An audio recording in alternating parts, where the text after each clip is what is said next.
हरिओम, ओम आनंद में, ओम शांति में, ओम ज्ञान में, आप सभी दर्शकों का हमारे चैनल पर स्वागत है। आज हम लोग बीएड थर्ड सेमेस्टर के अंतर्गत लिंग का सामाजिक संरचना के विषय में अध्ययन करेंगे। अब लिंग किसे कहते हैं? जो सामान्यतः स्त्री पुरुष की जो जाति होती है उन्हीं जातियों से संबंधित है, उसी को हम क्या कहते हैं? लिंग कहते हैं। सामाजिक संरचना का क्या मतलब है? लिंग का सामाजिक संरचना यानी जो समाज की बनावट है, जो समाज की विभिन्न गतिविधियां हैं, जो समाज में संबंधों के आधार पर जो विभिन्न प्रकार के क्रियाकलाप, दायित्व, मूल्य, सिद्धांत, परंपरा, रीति रिवाज, त्यौहार इत्यादि से जो समाज बना है, उसमें स्त्री पुरुष का क्या स्वरूप है, उसकी क्या रचना है, उसका क्या गतिविधि है, उसी चीज़ को हम लोग इस वीडियो के अंतर्गत समझने का प्रयास करेंगे।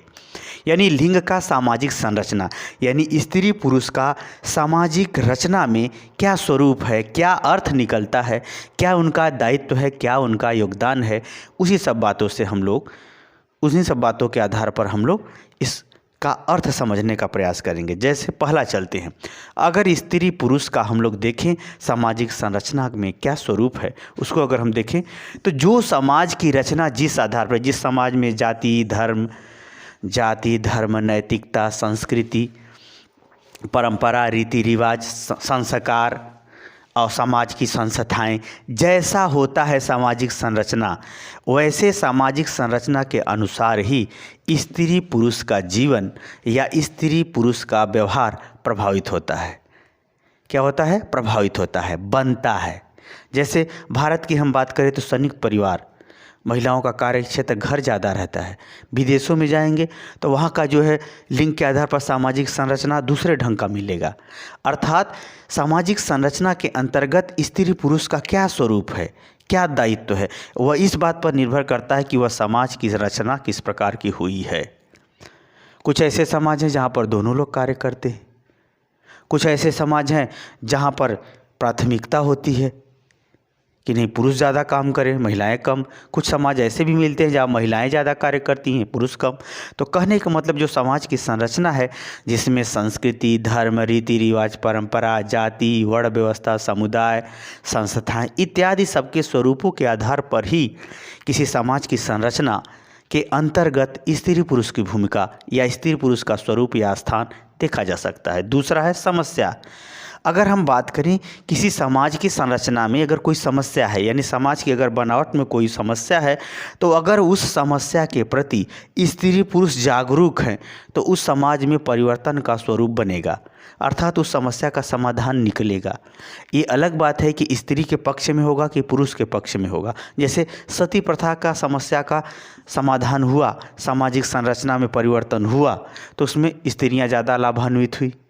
उसी तरह से बहुत सारी ऐसी समस्याएं हैं जिसमें पुरुष ज़्यादा लाभान्वित होता है। तो जो सामाजिक समस्याएं हैं समाज के रचना में या समाज के नए निर्माण में, उन समस्याओं के ही आधार पर स्त्री पुरुष का दृष्टिकोण, स्त्री पुरुष का व्यवहार प्रभावित होता है। आगे देखें परिवर्तन। जैसे परिवर्तन है, अब समाज में मातृसत्तात्मक परिवार है, मातृसत्तात्मक समाज है, तो निश्चित रूप से परिवर्तन महिलाओं के पक्ष में ज़्यादा होने की संभावना है। यदि पुरुष प्रधान समाज है, पितृसत्तात्मक समाज है, तो वहाँ पर सामाजिक संरचना में परिवर्तन जो है पुरुष के पक्ष में होने की संभावना ज़्यादा होती है। एक प्रकार से समाज में स्त्री पुरुष दोनों सुखभोगी होते हैं, एक दूसरे के ऊपर आधिपत्य या एक दूसरे के प्रति सामाजिक वर्चस्व रहने की प्रवृत्ति होती है। ऐसा पाया गया है, ऐसा देखा भी जाता है। तो एक प्रकार से हम बात करें तो सामाजिक संरचना में के अंतर्गत जो परिवर्तन होता है वह भी स्त्री पुरुष के आधार पर या उसके स्वरूप पर के अनुसार होता है या उसके आधार पर प्रभावित होता है। अगला है आदर्श व मूल्य। समाज के जैसे आदर्श होंगे, जैसे मूल्य होंगे, जैसे समाज में एक मापदंड होगा, समाज का एक मानक ही समाज के लिए मूल्य होता है। जैसे बड़ों का आदर करना समाज का ये मानक है, मूल्य है, अच्छे व्यक्ति का लक्षण माना जाता है। तो कहने का मतलब समाज के जो आदर्श हैं, जो उत्तम चरित्र हैं, वो कैसा है? अगर पुरुष समाज में महिलाओं का ज़्यादा उत्तम चरित्र है, आदर्श है, और महिलाओं का तब उनका जो है मापदंड ज़्यादा अच्छा होगा तो समाज जो है उनके अनुसार बदलेगा, उस आधार पे बदलेगा। अगर पुरुष का है तो उस आधार पे बदलेगा, दोनों का है तो दोनों के आधार पे बदलेगा, दोनों के आधार पर सामाजिक संरचना प्रभावित होगी। यानी आदर्श, जैसा उत्तम व्यवहार होगा, उत्तम स्वरूप होगा, और जैसा उस समाज का मापदंड होगा। जैसे ठंडे प्रदेशों में मीट दारू खाना कोई अपराध नहीं है, क्योंकि वहाँ का वह जीवित रहने का एक मूल्य है, तभी आप जीवित रह सकते हैं। गर्म प्रदेशों में ये सब खाना अपराध है, क्योंकि गर्म प्रदेशों में ऐसा खाने वाला व्यक्ति अपना परिवार, अपना जीवन, अपना शरीर सब चौपट कर देता है। तो कहने का मतलब कि समाज का क्या मूल्य है और उस समाज का क्या उत्तम व्यवहार है जिसको आदर्श के रूप में समाज ने स्वीकार किया है, उस सामाजिक रचना में स्त्री पुरुष पर भी उसका प्रभाव पड़ता है। आगे है वैज्ञानिक दृष्टिकोण। जिस समाज में वैज्ञानिक दृष्टिकोण यानी प्रैक्टिकली दृष्टिकोण जो है, हकीकत जो समझ में आता है, अनुभव में आता है, हम उसी को मानेंगे। तो अगर वैज्ञानिक दृष्टिकोण की ज़्यादा प्राथमिकता दी गई है तो निश्चित रूप से वह समाज आधुनिक समाज कहा जाएगा। उस आधुनिक समाज में स्त्री पुरुषों का जो गतिविधियां हैं, क्रियाकलाप है, वो आधुनिक समाज के अनुसार ही बनेगी। परंपरागत या पुराने समाज को लोग छोड़ देंगे। तो वैज्ञानिक दृष्टिकोण होगा तो समाज के अंदर, अगर वैज्ञानिक दृष्टिकोण का ज़्यादा महत्व दिया गया है तो सामाजिक संरचना में स्त्री और पुरुष का अलग अलग योगदान हो जाएगा, अलग अलग भूमिका, कार्य इत्यादि देखने को मिलेगा। एक प्रकार से उपभोक्तावादी भी दृष्टिकोण हो सकता है। आगे आधुनिकीकरण। आधुनिकीकरण का मतलब यह है कि इसमें जो है एक आधुनिक विचारधारा, एक वैज्ञानिक, एक तकनीकी दृष्टिकोण, सुख भोगने की दृष्टिकोण, या फिर विज्ञान के साथ आधुनिक व्यवहार में आधुनिक यंत्रीकरण की प्रवृत्तियों को बढ़ावा देने से संबंधित है। यदि आधुनिक विचारधारा है समाज की संरचना में या समाज में कि वर्तमान समय में सामाजिक संरचना में अगर आधुनिक विचारधारा है तो निश्चित रूप से उपकरण को बढ़ावा देना, सुखभोगी प्रवृत्तियों को, मशीनों को बढ़ावा देना, इस तरह से व्यवहार क्रियाकलापों में लोग यूज करते हैं या व्यवहार के अंतर्गत स्त्री पुरुष उसे अपनाते जाते हैं। एक प्रकार से आधुनिक विचारधारा या पाश्चात्य का दृष्टिकोण ज़्यादा बढ़ जाता है।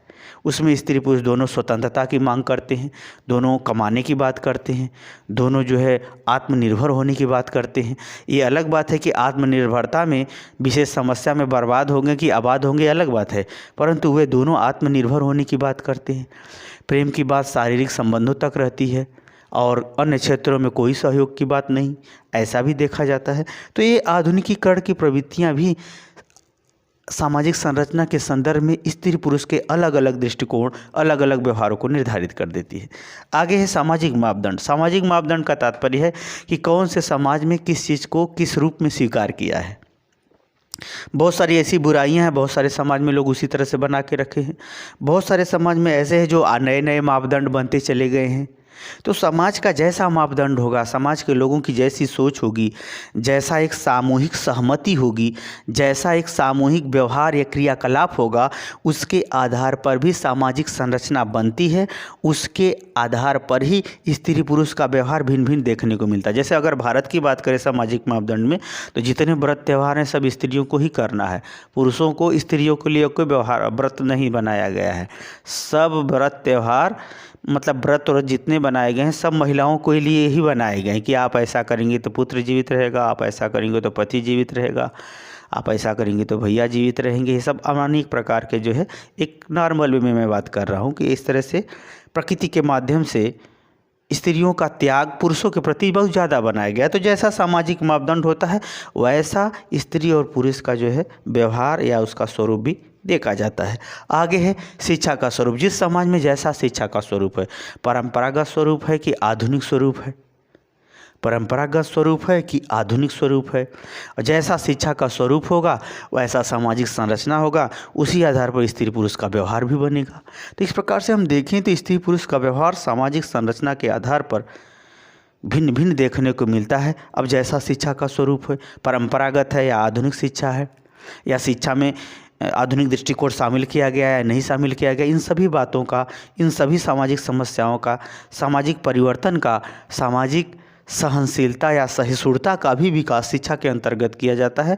अर्थात शिक्षा का जैसा स्वरूप बनेगा वैसा स्त्री पुरुष के सामाजिक जीवन की रचना व्यक्तिगत और सामूहिक रूप से दोनों रूपों में देखने को मिलती है। अगला है सामाजिक विकास। जैसा सामाजिक विकास हो, समाज आर्थिक रूप से ज़्यादा विकास किया है या समाज संबंधों सामाजिक रूप से ज़्यादा विकास किया है, राजनीतिक रूप से ज़्यादा विकास किया है। वास्तव में समाज जितना ही राजनीतिक रूप से जागरूक होता है उतना ही वह समाज विकास के पथ पर होता है, क्योंकि लोकतंत्र के अंतर्गत लोक कल्याण ही मुख्य दायित्व होता है। तो उसके अंतर्गत अगर हम बात करें तो समाज का जितना अधिक विकास होगा, जितना ही लोकतांत्रिक दृष्टिकोण को लोग ज़्यादा समझेंगे उतना ही सामाजिक विकास होगा, और जितना ही उस सामाजिक विकास होगा उतना ही स्त्रियों पुरुष के जीवन स्तर में, सोच समझ में, व्यवहार में परिवर्तन होंगे। अगर सामाजिक विकास गलत क्षेत्र में हुआ तो वह परिवर्तन गलत क्षेत्र में जाएगा, अगर सामाजिक विकास सही क्षेत्र में हुआ तो परिवर्तन सही क्षेत्र में जाएगा। हाँ, उस स्त्री का अलग हो सकता है परिवर्तन का स्वरूप, पुरुष का अलग हो सकता है। जैसे अगर हमारे भारतीय समाज में नशा का या ड्रिंकिंग का कोई विशेष महत्व नहीं था, ना स्थान था, लेकिन भारतीय समाज ने आर्थिक और आधुनिकीकरण के विकास के फलस्वरूप नशा का बहुत तेज़ी से विकास हुआ है, स्त्री पुरुष दोनों में। यह है कि पुरुष स्त्रियों की संख्या महानगरों में है और पुरुषों की संख्या सब जगह धीरे धीरे बढ़ती जा रही है। तो इस प्रकार से यह समाज के विकास में भी पतन का रूप तय कर देता है। तो वो भी अलग अलग स्त्री पुरुष के आधार पर देखने को मिलता है। अगला है प्रशासनिक रूपरेखा। अब किसी शासन व्यवस्था के अंतर्गत वहाँ का न्यायालयी संबंधी मापदंड क्या है, वैधानिक संबंधी मापदंड क्या है, संविधान संबंधी मापदंड क्या है, उस मापदंड के आधार पर भी सामाजिक रचना होती है, या सामाजिक रचना के अंतर्गत स्त्री पुरुष के जीवन पर प्रभाव पड़ता है। अगर यह सामाजिक लोकतांत्रिक दृष्टिकोण सही है, सभी लोगों के कल्याण, सभी लोगों के हितों की रक्षा, सबकी भागीदारी सुनिश्चित करती है, तो इस आधार पर जो है सामाजिक रचना स्त्री पुरुष के आधार पर अच्छा बनेगा। यदि वर्चस्व की लड़ाई है, धर्म की लड़ाई हो जाती है, जाति की लड़ाई हो जाती है, या धन की लड़ाई हो जाती है, तो ऐसे परिस्थिति में सामाजिक संरचना में निश्चित रूप से एक शोषित होगा तो एक दूसरा शासित होगा। ऐसी प्रवृत्तियाँ देखने को मिलती है। तो ये सब भी प्रवृत्तियाँ कहने का हमारा मतलब ये है कि इस टॉपिक के अंतर्गत स्त्री पुरुष का जो स्वरूप है वह विभिन्न क्रियाकलापों के अंतर्गत, जो मैंने क्रियाकलाप बताया, विभिन्न जो बातों की मैंने चर्चा की, इन विभिन्न बातों के अंतर्गत समाज के निर्माण पर प्रभाव पड़ता है। समाज के निर्माण पर प्रभाव पड़ता है। अब जैसा समाज बना हो वैसा स्त्री पुरुष बनेंगे, वैसा ही समाज की आगे रचना होगी। तो मुझे उम्मीद है कि लिंग का सामाजिक संरचना पर किस प्रकार से प्रभाव पड़ता है और किस प्रकार से समाज को बनाता है, इस बात को आप समझ गए होंगे। समझ गए हैं तो कमेंट बॉक्स में ज़रूर बताइए। साथ ही मेरे चैनल को लाइक शेयर सब्सक्राइब भी कीजिए। हरिओम।